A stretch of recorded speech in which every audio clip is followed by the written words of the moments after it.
Hi, this is Dan Kane. I'm with the Boone County Conservation District and also with the Northern Illinois Regional Groundwater Planning and Protection Committee. And today I'm here to talk about groundwater, which happens to be our water supply for the Northern Illinois and Southern Wisconsin area. So to begin with, I need to do a little bit of background about where does that water supply come from. To help me do that and help you understand better about what I'm talking about, I have this graphic, which is essentially the water cycle. To start off, we get precipitation, which had to come from evaporation, usually off the oceans, and then that cloud system, that storm front, will come over the landscape. You get precipitation, could be in the form of snow or ice, but we're going to basically talk about rainfall because that's usually the type of precipitation that can soak into the ground and become part of our groundwater supply.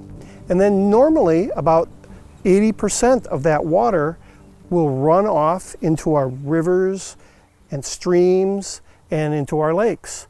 But a portion of it, somewhere between 10 and 20%, generally will soak into the ground and become part of our groundwater supply or the groundwater aquifer systems for the area. Once it's in the ground, the way we pull it out is usually through wells. So you have a well here that's supplying this, either a business or a farm or some other residents, and that's where their water supply is coming from. It's flowing through the bedrock and then coming into the well and being pumped out by a pump. This is a good way to kind of picture how water might actually soak into the ground. It's not really in some big underground river or stream.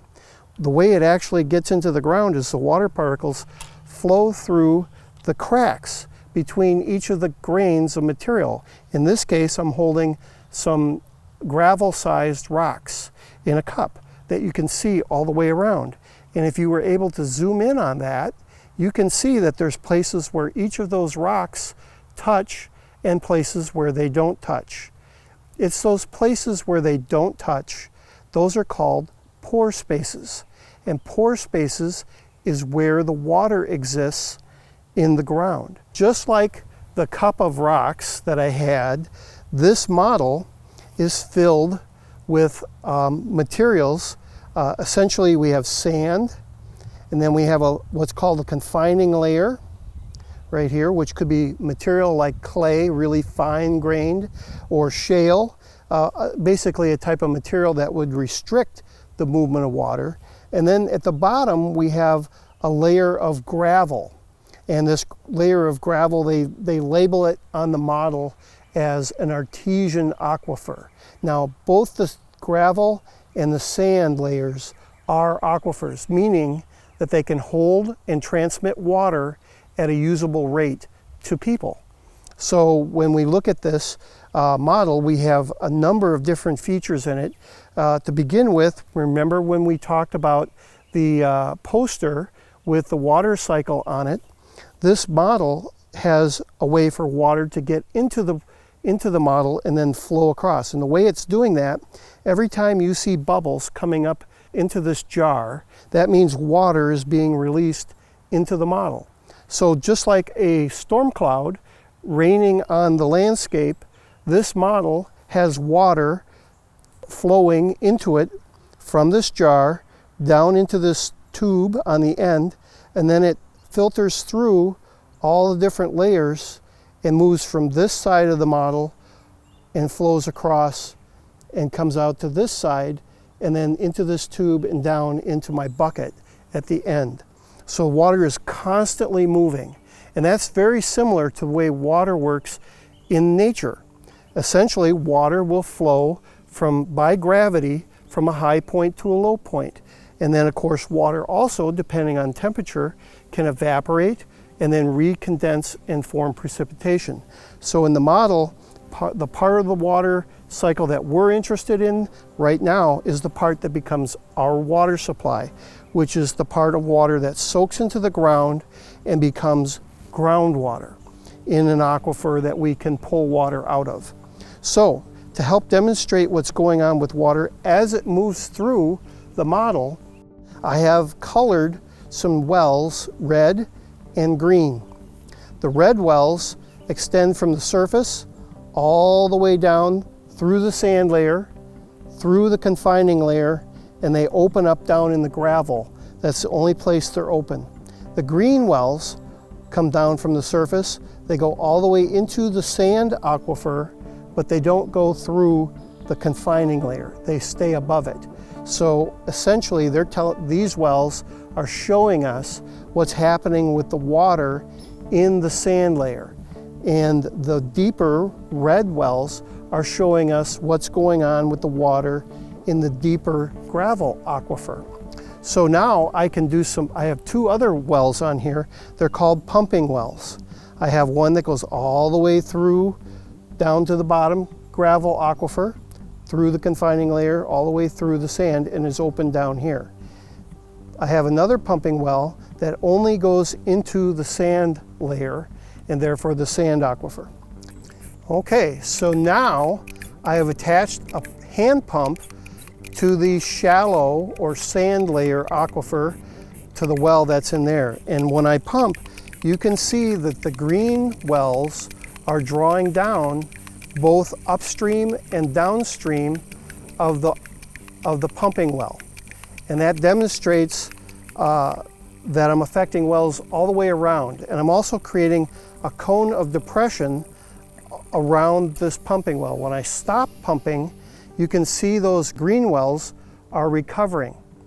And that means the water is flowing back up through those as the water flows from the sand, and therefore it pulls more water out of the bottle.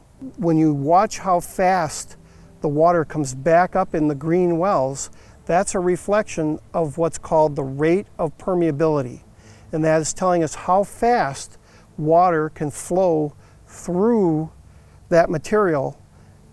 I'm going to come over to the deeper pumping well, and I'm going to pull water from that well and watch what happens again to the red and to the green wells. And you're going to see some differences. So as I start to pump, now I'm removing water from the gravel aquifer. And as I do, you'll note that the red wells go down on both sides.